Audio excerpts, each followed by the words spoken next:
At this time, I'd like to call the Physical Services Committee to order. Before we get going, Ms. Birdsall would like to make some comments. I'm sure you're all aware already, but I just wanted to make sure it was on record and everyone knows, is that we did have to reschedule our presentation for the kickoff of the Route 104 revitalization project because of the weather outside. Our consultants are coming from Rochester and just weren't able to make it this evening because the roads were so bad. So we've rescheduled the meeting and the presentation for March 21st. So it won't be the next committee meeting, but it'll be the second committee meeting from now, which is March 21st, 6:30, and we'll do the presentation then. Let me know if you have any questions. In the meantime, be happy to answer anything that you have, okay? Thanks. Mary, can you please call the roll?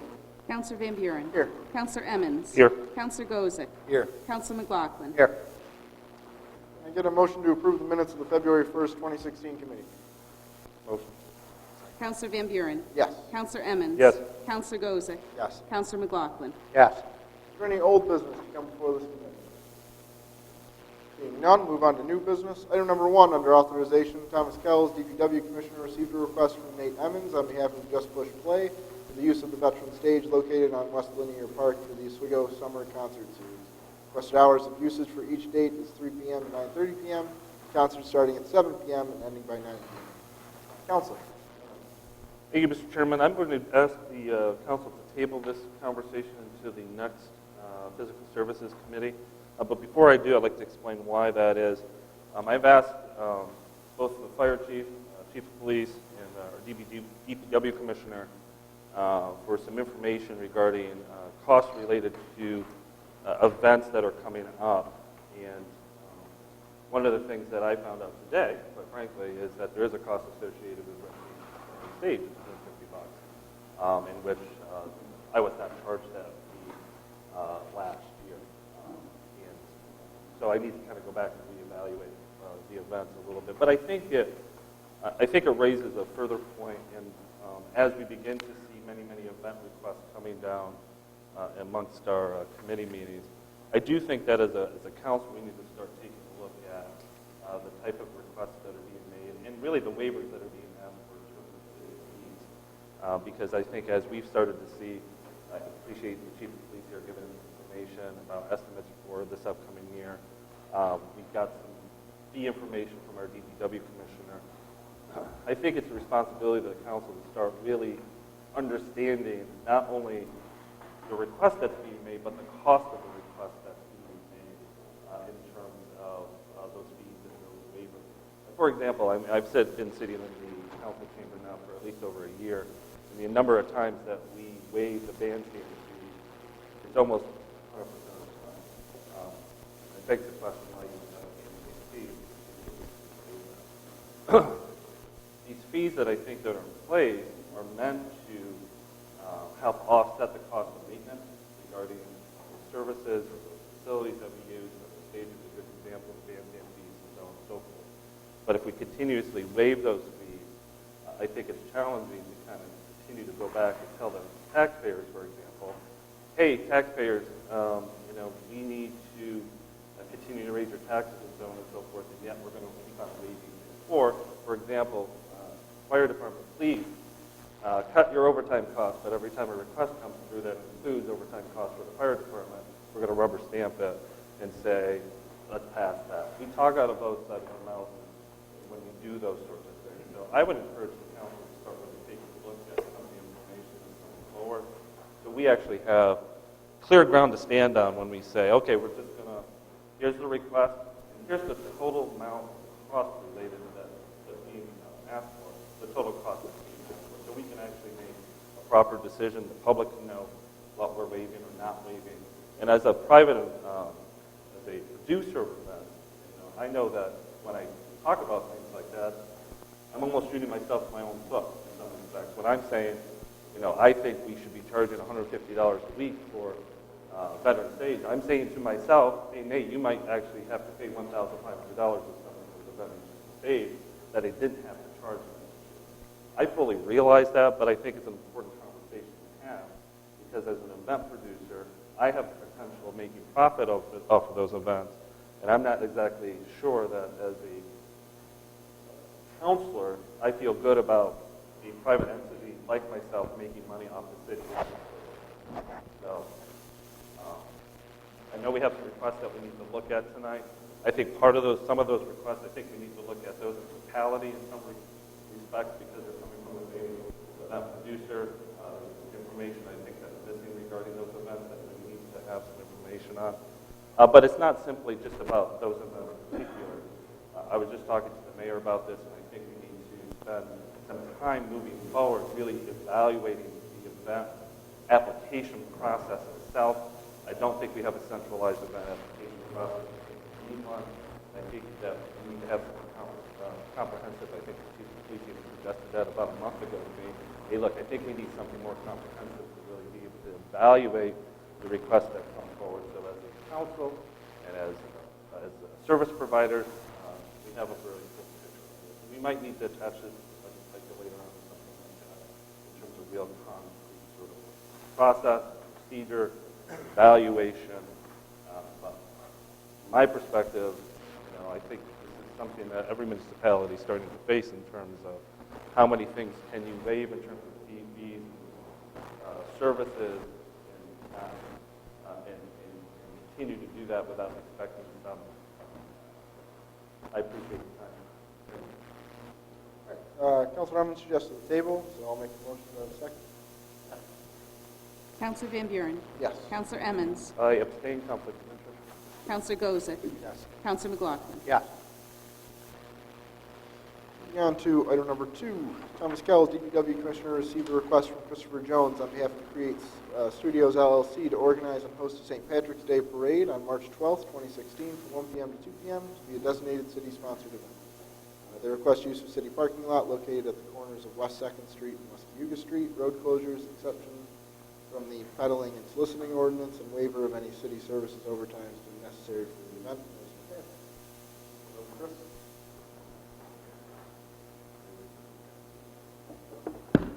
In regards to the event, obviously this is a first-time event. As far as I see it, I mean, this is something that is promotion of tourism and culture in our community. So just as the Independence Day Parade, I mean, our goal with this is to build it into something that people want to stay within our community rather than leave, in addition to start drawing more people into our community. So in terms of that, I'm happy to answer any questions. Obviously, we've done the Independence Day Parade and other parades like this, so I'll be happy to answer anything you have. First question I have is one of the largest St. Patrick's Day parades around Syracuse Parade is on that same date and time. Have you considered the impact of that particular parade? Absolutely. And our goal is to keep people within our community rather than sending them out. There are several people that want to participate in the parade that can't participate in that, and many just general public that want to be able to actually go out and enjoy themselves and not worry about a 45-minute commute. Again, our goal is promoting the city. And can you elaborate on participants that you're anticipating being part of the parade? Do I need to elaborate on the I participants? said, can you elaborate? You just mentioned that there are a lot of folks that are eager to participate in the parade. Mm-hmm. Do you have specific groups that you've contracted with? Are there bands? Are there floats? Help us understand the context of the parade. It's 4 weeks away. Help us understand who is actually participating in the parade. Well, obviously, this is something that's taken place in a very short amount of time. We're trying to drive as much support to it as we can. I've spoken specifically with several of the bar owners that are helping to try and pull people together. Malone's Irish Pub, Gibby's, Green's Ale House. There is a group out of Fulton. They're the Irish dancers that are willing to participate. Obviously, bands and many of these events, as you probably know, parades actually cost money. They don't really make money. So in most cases, we're paying for those expenses. So picking up bands is in terms of sponsorship, and obviously we want to make sure that the city approves the request before we actually try and achieve those sponsorships. Yes, sir. Chair. Councilor Wong. Now you want to,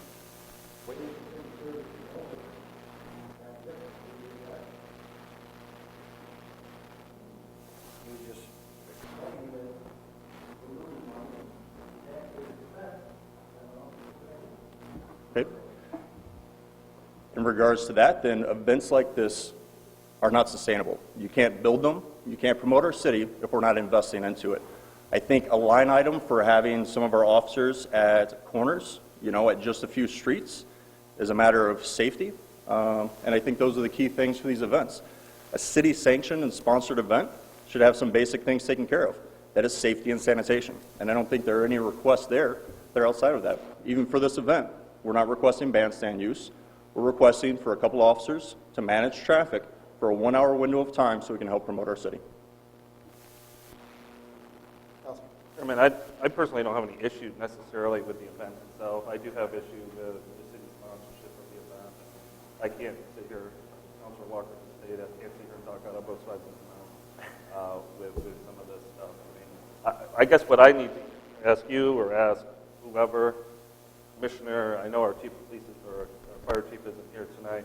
Again, I think as a council we need to have an understanding of what's the cost related to these items before we can actually make a fair determination of cost. And I know the chief, I think Chief Carey, you gave us some information today regarding that. I have information from both chiefs regarding that.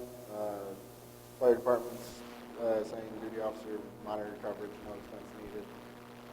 247 is for the police department, and it covers any kind of myriad of things that they're requesting.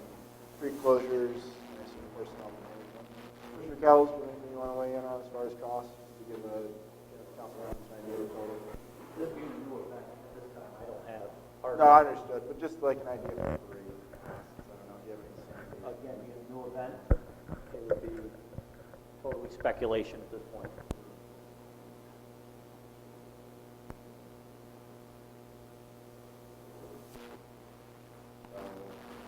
Any other questions or comments? I was just going to say that, if I may, Chairman, looking at, I think you're doing some great. The idea of trying to bring people in here and having events more often. We obviously need that. If we're going to make Oswego a destination, the weather we have, reality on the ground is that we can't have a 3-month tourism season. And obviously, with Syracuse's parade, that is a consideration. But I think the Irish-American heritage of Oswego is strong and it's deep-rooted. And I would like to see the opportunity to try to promote something like that. I know it's short notice, but I also agree with Councilor Emmons and Walker. But if the police overtime is $250 or $247, seems like a minimal expense. I don't know how the other councils feel about that. But Yeah, I guess my response to you is within isolation, and I know we're talking, I think we're a little, in respect to Mr. Jones here, I think we're talking about something a little broader too. I think in isolation, $247 doesn't seem like a lot of money. I think the concern comes in that if you do that 20 times over the course of a year, in terms of the council, that becomes a lot of money. And so that's the conversation, really, is the fact that we can do this here, we can do that there, but it's the summation of how many times you waive fees and what's that yearly cost that I think is concerning to me in terms of the total. And again, we continue to ask our taxpayers for rate hikes, fee hikes. We ask our OFD to cut their, but then we sit here and waive fees continuously over time and time and time again for events. And I think that we need to be a little bit more responsible as a council when we evaluate these things. There's a trade-off, absolutely. There's a trade-off, and I understand what you're saying in terms of, there's a value added there. But I also know as an event producer, if somebody says it's a cost associated with that value added, I have to go out and make that money up some sort of way. If I go to the American Foundry and wanted to do an event there, they may reduce the fee a little bit, but there's a cost associated with the Foundry. I don't think we're any different as a municipality in some sort of way. I agree 100%. I just wanted to be clear with the time frame we have. It doesn't seem like there's an awful lot of time to get it off the ground, and considering early March for the parade.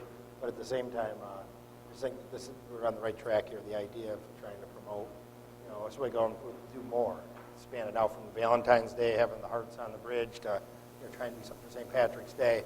It at least expands that the window of time that we can actually promote the city and have people coming in here, rather than just trying to bank on a few months of nice weather in June, July, and August, and a couple events. So, but at the same time, I feel that Councilor Emmons makes a really good point, and I can see that. Definitely agree Councilor Gordon. Yeah, when I look at this, is that, the city of Springfield certainly has, their expenses are up. But in bigger picture, I mean, what Mayor Barlow and what us in the state want to do is we always like to get people who want to move here, to get people who want to live here and shop here. And I think it's just one small piece. This is the first year you're doing that. You might get 6 people walking down the first street and they move up. Or you might get 6,000. But I'm thinking that this could be a piece that possibly could blossom into something beautiful. I mean, Harvard Fest, 20 years ago, started out small. But again, whether it's this event, whether it's Cattle Fest, whether it's Harvard Fest, Pumpkin Fest, these all fall into one piece. And I just think it's that people, if they're willing to do the work, and you know yourself how much work it takes to put out an event, and apparently Mr. Jones has done this from what I see, there's a lot of work involved. If they're willing to do the work, seems to me $247 is not asking a lot for the city of Oswego to help promote that. Right now, we're on the promotion tourism advisory board, as you are, and we're talking about how we can develop our promotion tourism, how to pull people to the scale, how to show our assets. And to me, I don't know if the timing is good. You defend your decision to have it on the same day as Syracuse.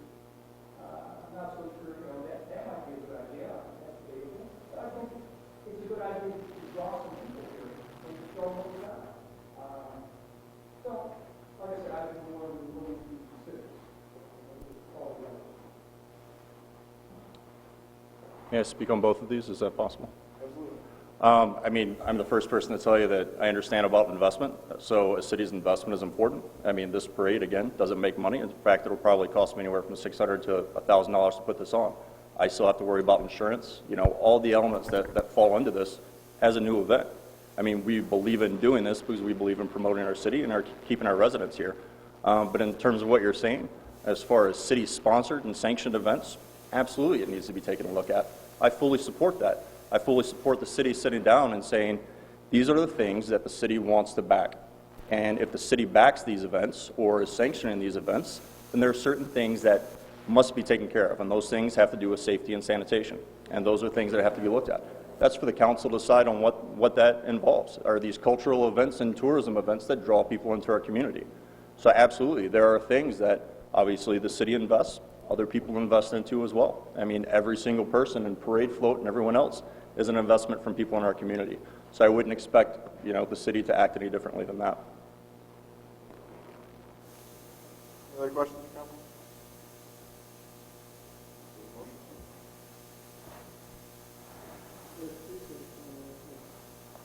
You make a motion to table to the chair? You make a motion to table or to accept? This is just a motion to accept.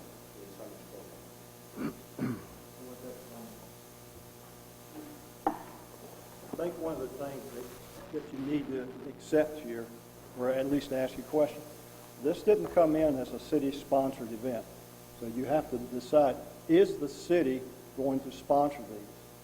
Because if the city is not sponsoring them officially, then the cost should be borne by the promoters. And I think you have to first make that decision, because we've always talked about insurance costs. If it's not a city-sponsored, you decide to take on the project, so that tends to waiver them having to get their own insurance. So it's things like that you need to think about. I agree with you, Councilman Edmonds. This is just another one of those things. It's a small amount now. But I do know for a fact, if we took this and went to some of the larger events like Harbor Fest, at one of these previous meetings, it was discussed that we were going to make these people foot the bill for these things. The city was not going to continue to do it. And this is just kind of a backsliding into it. And the cost may not be that much right now, but I can tell you from personal observation that you've got people that are pulling overtime at events that are emptying trash cans at Harbor Fest that are senior people, because they get first crack at overtime, it's costing you more than $247. So you need to get those figures straight before you make a decision. So I'd recommend that you table it, because like you said, till you get the figures and decide whether this is a city-sponsored event or not. Because I have a problem personally when it comes from somebody outside the city and requesting that you waive your overtime payment, which means any overtime that gets done, you got to pay for it. I don't like the waivers, and that's just not right if it's not a city-sponsored event. Thank you. Just in response, I appreciate the comment, and again, I think we need to clarify. Committee is the time that we have to talk about these particular issues, and it's not just about Mr. Jones and Creed. I just had this conversation with Mayor about HarborFest. I think all of these events need to be on the conversation moving forward in terms of we spend thousands of dollars for HarborFest. We did that as a city 27 years ago to make that investment. But we spend thousands of dollars each and every year. And I think at some point you need to have the conversation, and I'm not sure if that conversation about HarborFest or about Pumpkin Fest or about the parade or any of these things has taken place in a full-fledged way and a full-fledged review comprehensively. In fact, for some of those, I know they haven't taken place. I think we need to have those conversations so we truly understand. You look at an Independence Day parade, for example, the city sponsors that parade already at the tune of $12,000. Right? But then there's cost associated with the city on top of that, which probably pushes that event up to $25,000 by the time the overtime costs are pushing in. I'm not saying that that's right or wrong, but I'm saying that we should be evaluating those costs, and so when we are looking at the costs associated with these events, we actually have real live numbers to look at, and we have a real live conversation about these things. And I would challenge the council to really think about whether we should be in the sponsorship and event planning business at all, quite honestly, as a municipality. We have some great parks, we have some great resources, we make those available for folks to use. I think that's tremendous support already that we provide, but should we be in that business? I think that's debatable and questionable in terms of proper use of taxpayers' funds.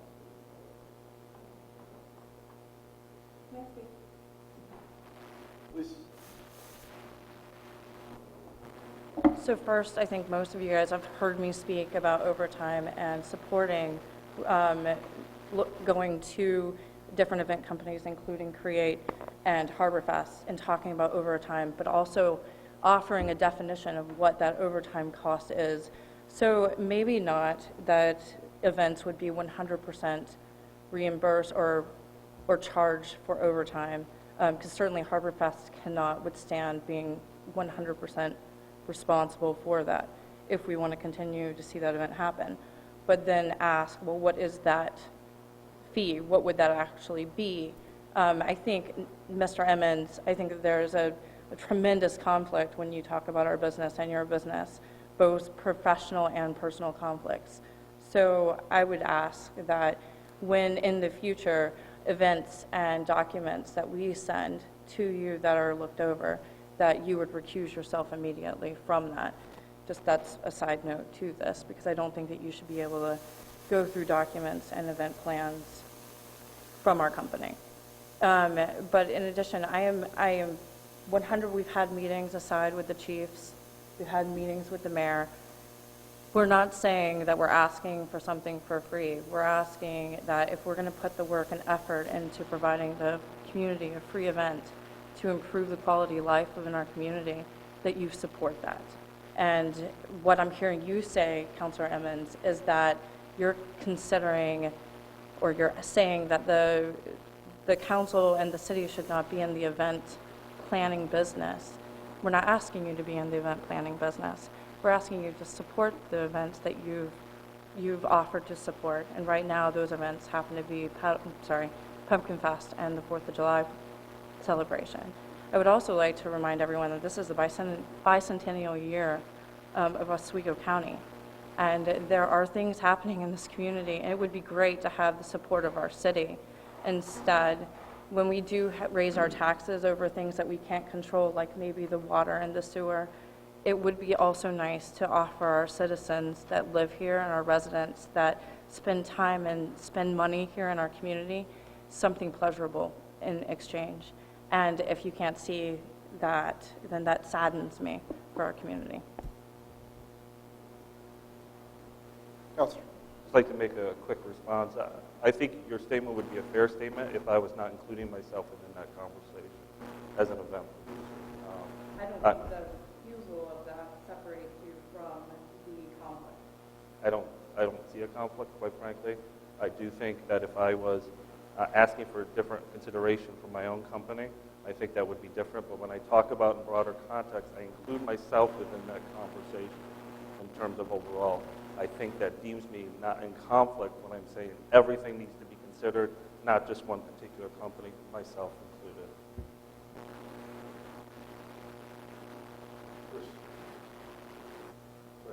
I just want to say I support your position on it. I think the recusal, because you do have a business interest, and it would be a conflict if you were to vote. However, recusing yourself obviates that. I think the discussion that you're advocating, had you not brought that up, I would have been standing up here advocating for much the same thing.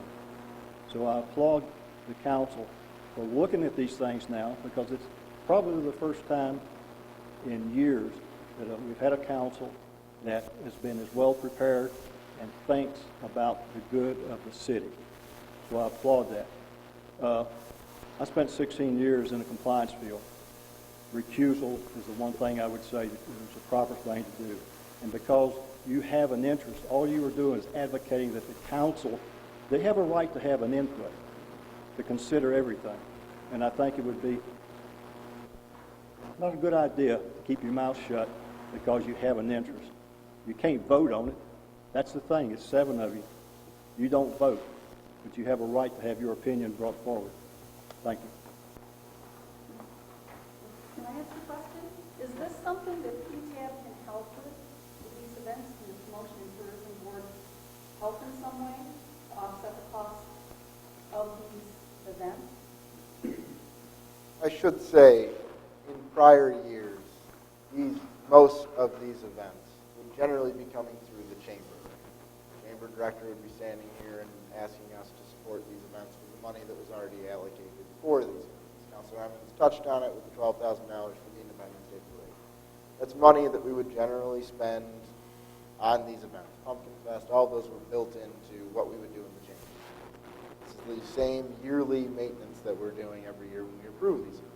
We certainly don't disagree with conversation about how we handle these events or what we do. But I think you're going to get into the same theological discussion of dollars versus community fabric and what one you want.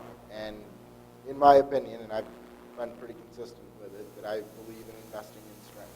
It's been the Renaissance stance, is investing in what we're good at. We're seeing a huge surge in community groups boasting this city into a new age of community involvement, city participation, with private residents. We're seeing a boom in what we can do when we invest in the little guys, the guys that are doing these events. We're seeing huge response from everyone. Just even something as simple as the lights that Ellen brought up earlier. The lights on Oswego, the Light Up Oswego movement that kind of spawned from that. Those are all things that are drawing huge attention. They seem, okay, let's have an overarching conversation about this and talk about all the costs associated. And I would know, and I hope most of you remember from the budget that we sat through, at the end of the day, we can get through and say, okay, total events for most of these, excluding Harbor Fest, comes to $120,000, and it's 10 cents on the tax rate. And what did we do pulling all of these? I don't know. So, in my opinion, I think, yes, let's sit down and have a discussion about what's going on about this. But these events, when we go to do these every year, this conversation's been had 3 years in a row. Every counselor brings it up.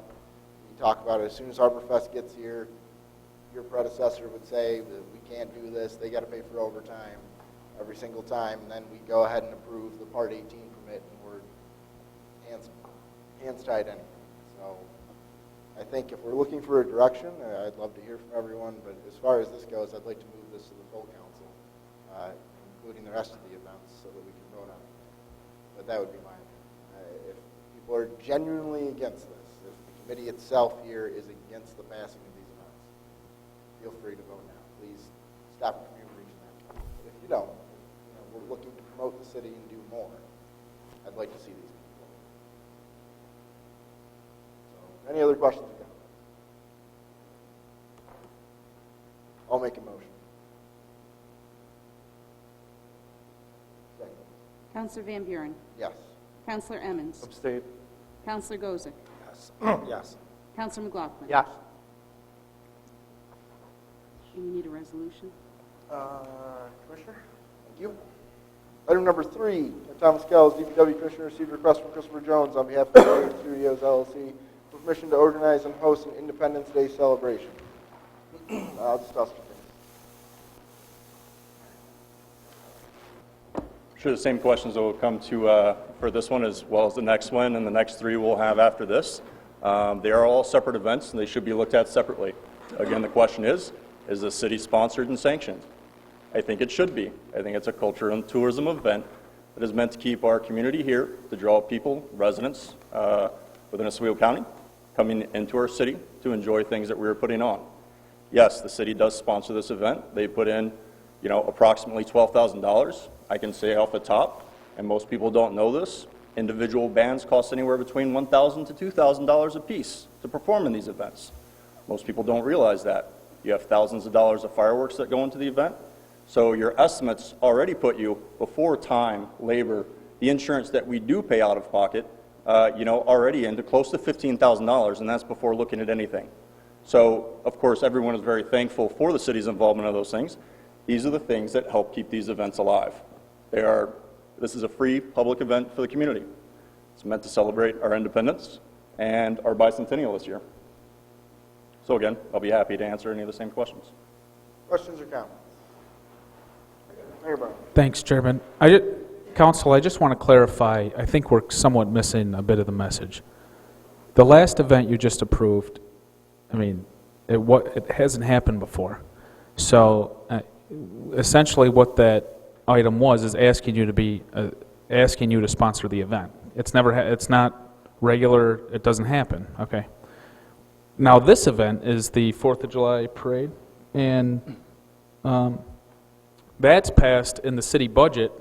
We allocate $12,300 for the city parade. So that, whether you like it or not, is a city-sponsored and sanctioned, if we want to call it sanctioned event. All you're doing right now is approving public space, really. And I issued the permit as mayor. So, but the question is, you have another item coming up, Paddle Fest, which relates directly to the item you just passed. It doesn't relate to it, but it's the same situation.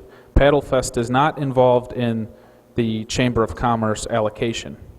So, the discussion you just had with the St. Patrick's Day Parade is going to happen for Paddle Fest. And essentially what this item is asking for Paddle Fest coming up is, it's not a city-sanctioned or sponsored event right now. There's no premise in saying that. Do you want to sponsor and sanction it? And for Paddle Fest, that means overtime. And Chief McCroby prepared some numbers for you. That's the real question that you have to decide. Not like this item, right now, you're not debating if it's a city-sponsored or sanctioned event or not, because it is. And that's what we need to stay focused on, I think. Now, the question is allocating money in the budget for the Chamber of Commerce. If somebody else is going to do the events, is a discussion that I've already begun to have and will continue to have, and hopefully we'll tie it into the budget process. But I think it's a little unfair right now to pull back on those events now. Being February for the summer, but that's a discussion we have to have during the budget cycle. Why do we give money to the Chamber of Commerce if they give it to, if they're not administering the event? But tonight, we're missing the message, I think. And the question is, this item's easy, but like Paddle Fest is coming up, the one you just did, they're asking you, even though the item doesn't read that way, do you want to sponsor and sanction it? I'll let you discuss, and then if you need me. Comments? I just got one question. Since this is the bicentennial year You get any money out of them? Or is it like milking a cow? Okay? They've got cash over there. Go get them. You know, we're not going to spot, this is a sesquicentennial year countywide. They can kick some money in too. And just to, Mayor? you got it, Miles. And, I mean, just to clarify further, I want to be gentle here, Heath, but the wording that you don't support that is a little unfair because we already do through the last budget process. Quick comment, I mean, I think this may come as a surprise, but I'm not here to challenge the Independence Day Parade. It's been happening for 50-some odd years in terms of the current structure. I concur with the mayor. I think that the idea that this is part of the budget process, that we give money to one entity just to give it to another entity, I think is something that we need to start looking at. I know that, for example, I think you guys would appreciate the $1,200 that is taken off the top in terms of the administrative fee. It could be good money used for the parade, but yet it's an administrative fee that the chamber has for, you know, maybe really good reasons. But I think at some point, if we as a city want to say we need to have an Independence Day parade, and we want to find the proper route to do that, and it could very well be free to do that. I think at some point we need to have a conversation. Do we take out the middleman and just say, hey, let's go to create this to do that, and we've done it well, and let's have that conversation. So, but absolutely, this has been sponsored as part of the budget. Council has already agreed that this needs to be part of the sponsorship. Any other questions or comments? Sales tax is going to be wonderful. Let's hope. Sales tax is going to be wonderful. That's why the county doesn't like us, Miles. Any other questions or comments? By the point. Go ahead, Dan. Got to stand up. I can't see. What I want to know is, because we're all, everybody who knows this, everybody talking about, what defines a city-sponsored event? What I'm getting out of what just happened is the St. Patrick's Day Parade is not yet a city-sponsored event. And Mayor, I don't know that I heard them ask for that.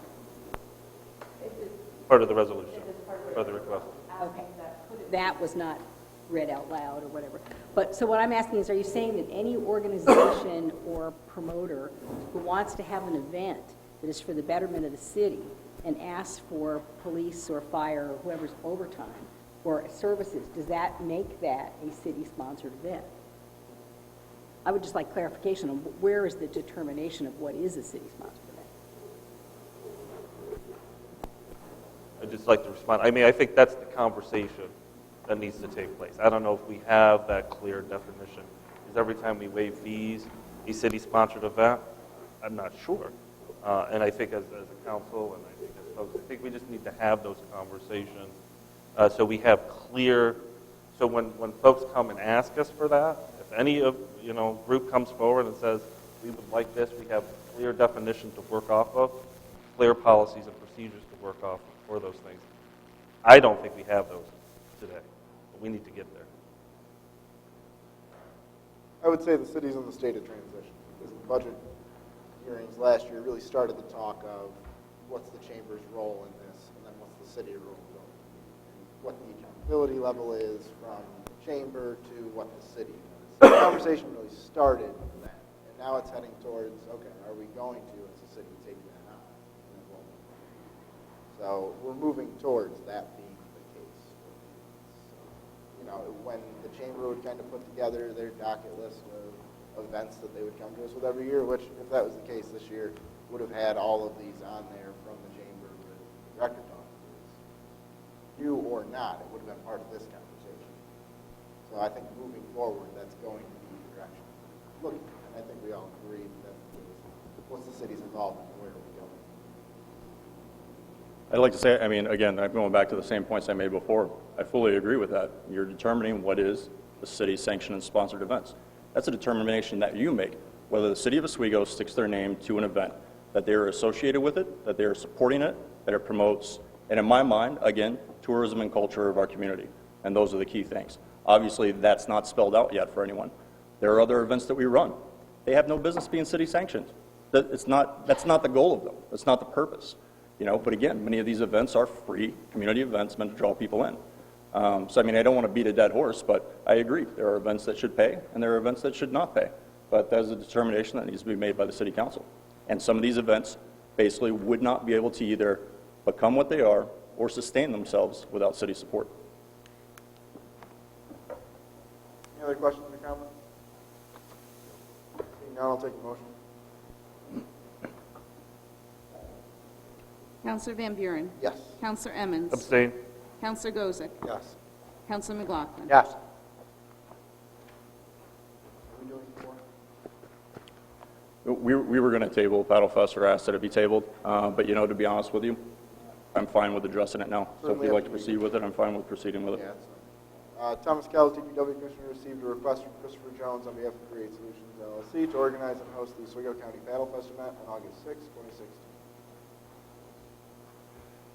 Oswego County Paddle Fest is it's a great event. It's obviously a growing event from where it was just a couple of years ago. It was less than 75 in attendance. That went to about 300 the following year, to where we had 700 in attendance this past year. It is fast growing. It is promoted by the State of New York Promotion and Tourism. It is supported by the New York State Canal Society, or Canal Association, I apologize. This is something that will continue to grow. And again, when we talk about promotion and tourism, one of the focal points, and everybody's talked about, is our waterways and highlighting those. This is an event that does that. This event spans beyond the city itself. However, this event does end in the city. It does pass through our canal system and into our waterways. Our post-event festival is held here on city property, given that you passed that. But I mean, this is something that's meant to draw people in. It's meant to promote our community, and it continues to grow. So, and I will obviously work on my wording, as we submitted, several requests here, and we will have more coming forward. What is that wording that needs to be spelled out for requesting of city-sanctioned events or city-sponsored events? And we'll be happy to clarify. But this is an event that I think the city should get behind. It promotes our waterways. It brings people into our community. And if the state is promoting it, I would hate to not see the city promote it. Any questions or comments? I continue just to, I'm not going to labor the points before I made, but I continue. Any other questions or comments? I'd just like to say, Chairman, that I witnessed it last year. I was impressed. I mean, I kayak. I'm on the rivers all the time. Usually I'm the only one out there, to be honest with you. It's time that changed. We should see more recreational travel on our rivers. They're beautiful. There's nowhere. You can go to New England. You can go anywhere to the Finger Lakes region. You can go all over the place. The Adirondacks, but you don't need to. You could be right here. And the thing is we need to promote this. It's a huge showcase for Oswego, even though it's just a couple hours, coming from Fulton or coming from Minetto down the river. I think events like these are the wave of the future here. We need to bank on these events, and they're going to be a showcase, and people are going to come back again. So where are we going this weekend? Are we going to go to Liverpool, down Onondaga Lake? Are we going to go down to Canandaigua to the waterfront, or are we going to go to Oswego? Come for a weekend.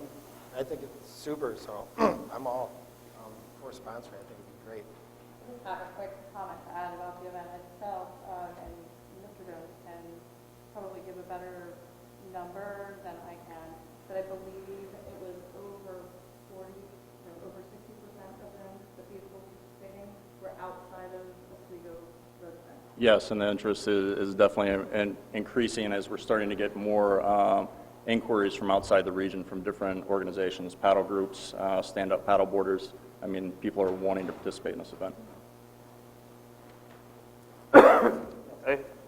This is for our city attorney, and maybe it's not an answer today, but I do have concern over the wording city sponsorship, if that has some sort of legal meaning that we're not considering.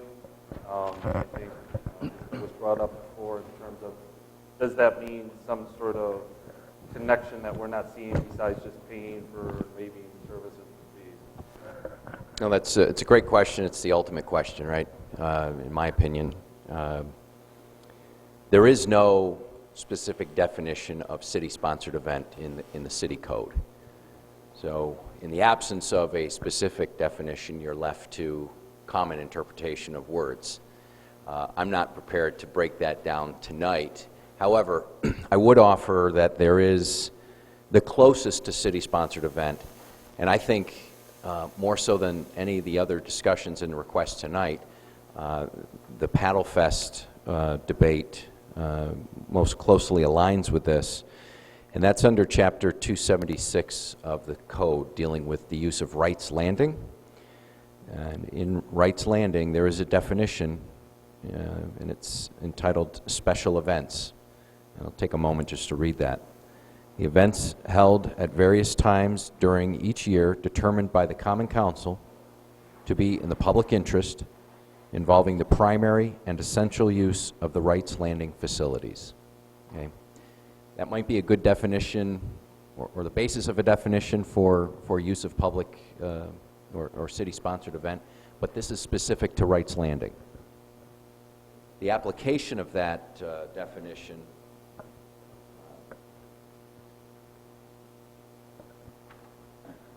reads as follows, in pertinent part. Fees for special events may be negotiated between the Common Council and any user or sponsor of the event. Special events shall be designated by the Common Council by resolution. Okay, so that's the only guidance that the city code gives you and any of us at this point in time on this particular issue. So you're asking for, for my opinion with respect to Paddle Fest. Clearly, I think it's in your purview to whether to authorize or not, and in terms of any costs, those are subject to negotiation.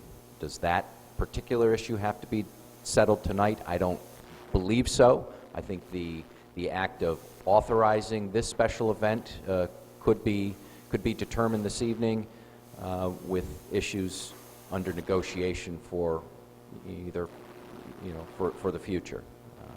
So, happy to answer any questions.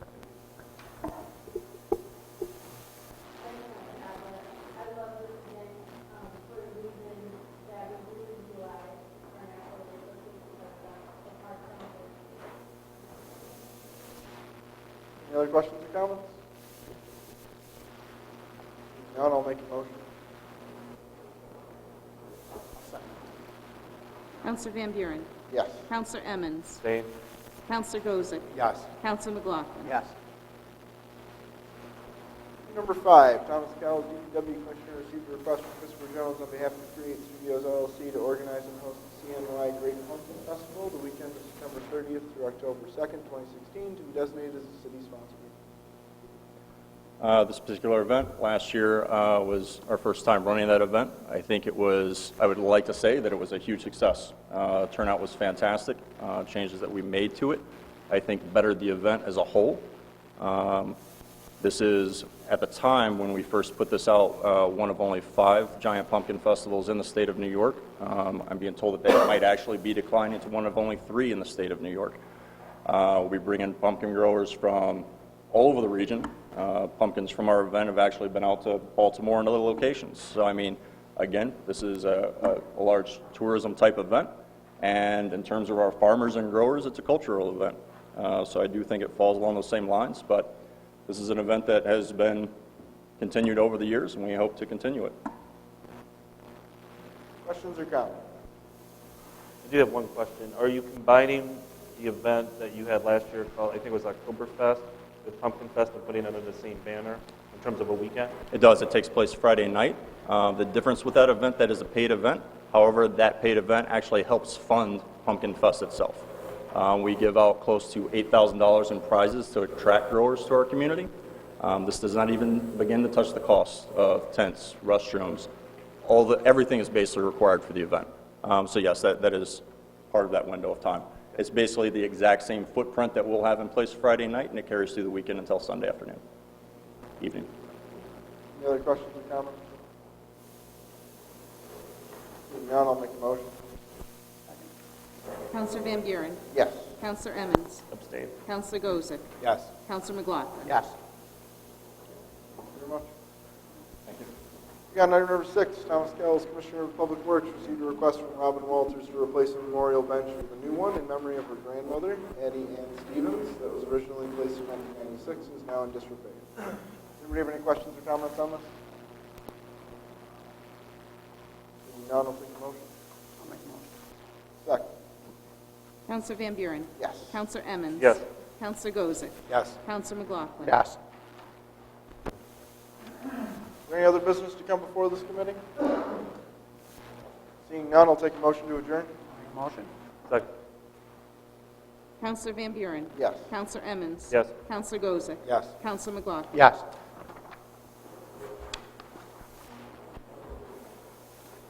This time, I'd like to call the Planning Development Committee to order, please. Counselor Walker. Here. Counselor Gozick. Here. Counselor Corodino. All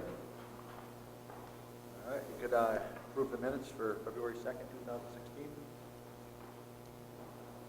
Counselor Walker. Yes.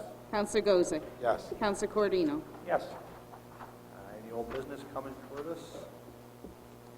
Seeing none, we'll go right to new business under authorization. The engineering department states that the Common Council is the lead agency for the combined sewer separation and rehabilitation Phase 2, second 25% project of the West Side sanitary sewer system. Anybody here from the like to we always take the lead on this is the city as a whole, and basically we've done this in the past, and just always overseeing everything, the whole project. Basically, that's it. We've always done it this way. Any comments?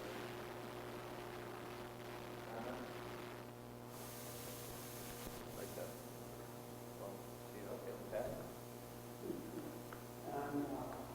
Page 2 of 2, number 3. This project will not affect existing water quality, surfaces around water quality, noise levels of existing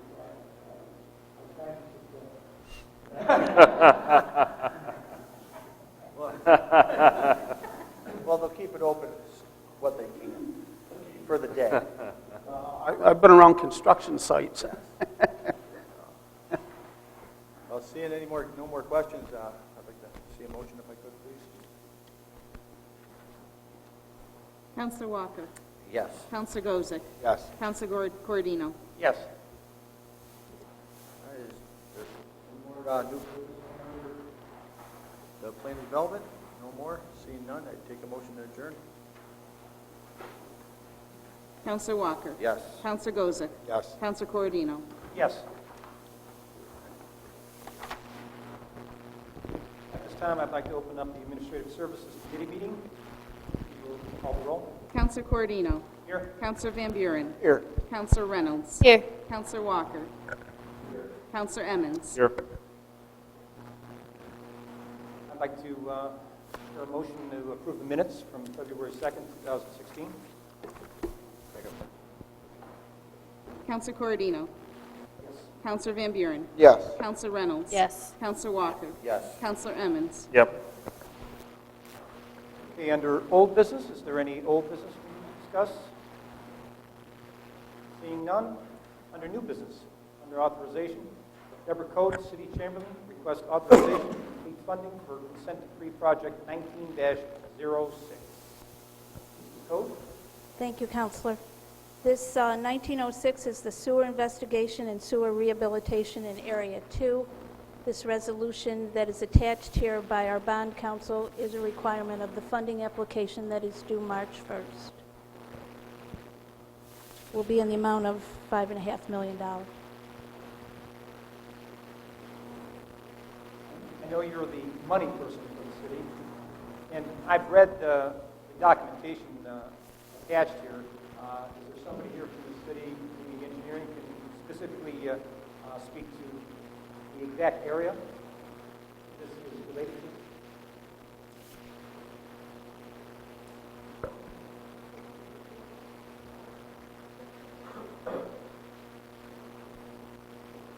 Third ward, fifth ward, Third primarily? ward. Third and fifth. So they're continuing what they started in the seventh ward a year and a half ago. Any other comments, questions? Second. Counselor Corradino. Yes. Counselor Van Buren. Yes. Counselor Reynolds. Yes. Counselor Walker. Yes. Counselor Emmons. Yes. Item number 2, Deborah Code, City Chamberlain, requests authorization to complete funding for Consent Decree Project 19-07. Code? Thank you, Counselor. This is the sewer separation and sewer rehabilitation second 25% in the amount of $9 million for third and first ward. Thank you. Any comments? Questions? Make a motion. Second. Counselor Corradino. Yes. Counselor Van Buren. Yes. Counselor Reynolds. Yes. Counselor Walker. Yes. Counselor Emmons. Yes.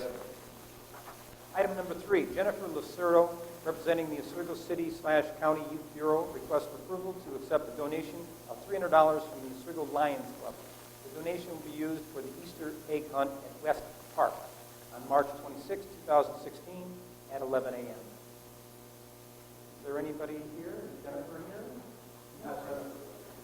No, you're not. It is what it is. I thought that they'll have to be one.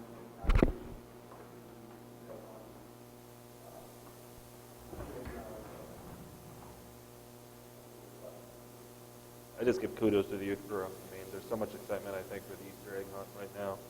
I just see it all over social media, I think. Ms. Sordo has done a fantastic job in gaining support and sponsorship, so I think there's going to be, hopefully, a lot of kids excited on that day. I hope the snow's gone by then. Yes. That's right. Make a motion? How about a motion? Second. Counselor Corradino. Yes. Counselor Van Buren. Yes. Counselor Reynolds. Yes. Counselor Walker. Yes. Counselor Emmons. Yes. And we need a resolution. Resolution.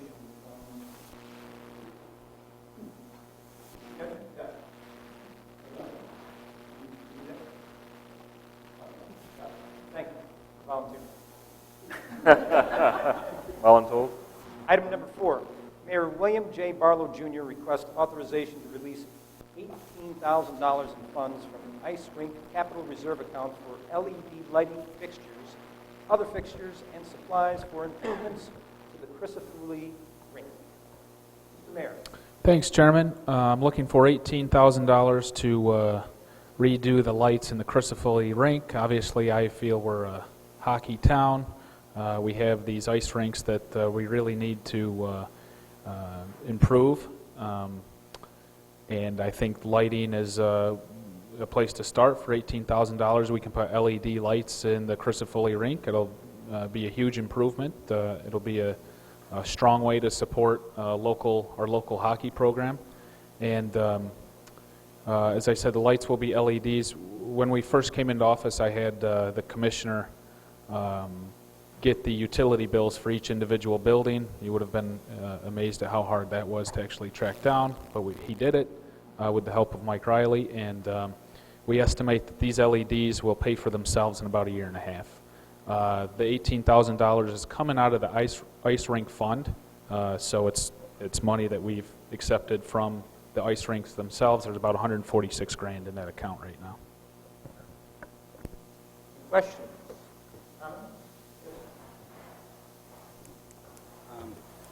I'm Dan Bartlett. I'm the president of Oswego Minor Hockey Association, and I just wanted to read a statement of support for Mayor Barlow's resolution. We certainly, as an organization, recognize and appreciate his attempt to quickly improve the conditions at our most utilized rink. I believe we are your biggest tenant in the rinks. This improvement will have a direct impact on the children in our program. Oswego Minor Hockey Association has been in discussion with the city for a period of time about the possibility of moving to a more technologically advanced system of lighting in both the city's rinks, not just Crisafulli, but the Kingsford rink as well. Many of the other municipal rinks in the New York State have moved to the different system of lighting simply for the economic costs and savings that it has. Councilor Gosick earlier mentioned something about nobody wanting to come to Oswego in the middle of wintertime, but believe it or not, hockey people love coming to Oswego. We are a destination. We hold many events throughout the years, and these lights are certainly going to help us attract people and continue to be the economic force that we are in the middle of winter. So we strongly recommend supporting this resolution, and we thank Mayor Barlow for bringing it to you tonight. Thanks. Any other thing? I would just like to add, I mean, we just had, it was a couple weeks ago at this point, a great, fantastic girls hockey tournament in town. And I think our tournaments have kind of come and gone over, if you look over 20 years, I think we're on the upswing again. And I think the idea of investing in our ranks, not only with LED lighting, but more so in the future, I think is good policy for us moving forward. I'd like to see Crystal Foley done even more. Kingsford is, I think, a little bit on the outside, a little bit at times. We have a great ice facility over the college now as well. That's an attractive feature for us. I think there's opportunity for us to bring more and more ice hockey tournaments in our town. In order to do that, though, I think we have to have facilities to do so. So I think lighting is a great first step towards that. Yeah, I could piggyback off from what you're saying. I have a fantastic board that works with me in our Oswego Minor hockey program. I've been the president now for the last 4 years. When I took over, our board decided that we needed to go back. Oswego Minor Hockey just celebrated its 50th anniversary last year. And part of what we did is pump some efforts into getting our tournaments back to where they were. And believe it or not, one of our selling points happens to be using Kingsford as a throwback rink. We don't have locker room facilities at Kingsford, so we had, teams dressing in the basement of Kingsford School and walking across through open rink doors to getting to the ice and having that old school feel. And people loved it. The teams from Canada absolutely loved, that feel of being outside and then walking into an absolutely freezing cold rink and having their, in the Girl Power tournament that you mentioned, we're one of the only organizations that have done that. It's grown exponentially in the past 3 or 4 years, and the only thing that hinders our ability to host these events is our facilities being able to house the teams that come. We're looking bigger and better, and hopefully in cooperation with the mayor and the city, we can make that happen. And we actually run out of hotel spaces so we're looking forward to the new hotel being built so we can host teams. Generally, when teams come to our tournaments, they have to stay in Clay because our hotels are booked. So that's the kind of thing that we're able to provide. Anything else? One little quick question for the mayor. I'm not too sure about these LED lights. I know when I was over there, those lights that were over there used to take 10 minutes to get them on full blast. Now, on these LED lights, though, they turn on immediately, you get reaction right away? Who's got the answer to that? They do. They do turn on right away? They turn on. Because I went in there and lit them up one time, that's over there, and it was like 5 minutes later before you got full power on it, I believe, I think it's time to update. Commissioner Kells, I think I was speaking with Griff, and they said they tried an LED light in Kingsford, and he said one LED light at center ice basically almost illuminated the entire rink compared to the, 30 lights that we generally have on. 72 lights actually in the whole ring. We really call it about half of that. I'd like to make a motion. Second. Counselor Corradino. Yes. Counselor Van Buren. Yes. Counselor Reynolds. Yes. Counselor Walker. Yes. Counselor Emmons. Yes. Item number 5, Story Care Police Chief requests permission to accept a donation from Mr. Roy Clark, owner of the Oswego Dunkin' Donuts. The donation includes 50 bags containing a stuffed animal, coloring books, and crayons. Value approximately $500 based on $10 per bag. These bags are intended for children who are involved in a traumatic incident. Thank you, Chairman. I was approached by Mr. Clark as he went to various law enforcement agencies in the area, including Syracuse and Fulton. They're making this donation, I think, is a fantastic idea. People, at least especially children involved in traumatic incidents, like to have something they can call their own. I think this would serve the purpose, and would graciously accept his donation if it's approved by the council. Any other comments? Counselor? I just want to say it's a great idea. I really appreciate Mr. Clark's efforts. My wife, when she was a kid, her sister was burned really badly, and one of the EMTs gave her a bear that she still has, that she really remembers. Just him kind of showing her some kindness and stuff during that. It really meant a lot. So this efforts like that, I really appreciate that kind of thing. Okay. Sounds like a no-brainer. Anybody else? Make a motion. Counselor Corradino. Yes. Counselor Van Buren. Yes. Counselor Reynolds. Yes. Counselor Walker. Counselor Emmons. Yes. Under request for travel, item number 6, Tori DeCaire, Police Chief, requests permission to send 3 police officers to the Tactical Training Conference to be held on April 26th, 27th, and 28th, 2016 at the fabulous Turning Stone Resort and Casino in Verona, New York. Fabulous wasn't part of it, I'm sorry. Thank you, Chairman. This is the annual New York Tactical Officers Association Conference. We typically send a select group of our officers who are on our special response team to attend separate training tracks through those 3 days to bring back that information, incorporate that into their monthly training for annual SRT training, and then we again send a different group the following year, and so forth. For the price, I think it's outstanding to get 3 courses of study, bring it back and incorporate it to not only our special response team, but also the other patrol officers as well. And just so you know, they won't be staying at the venue. They'll be traveling back and forth, city vehicle, and taking comp time in lieu of overtime. You answered it before it was asked. Thank you. Any questions, comments? Motion. Second. Counselor Corradino. Yes. Counselor Van Buren. Yes. Counselor Reynolds. Yes. Counselor Walker. Counselor Emmons. Yes. Any other old business? Anything else? Comments? Seeing none? Make a motion? Motion.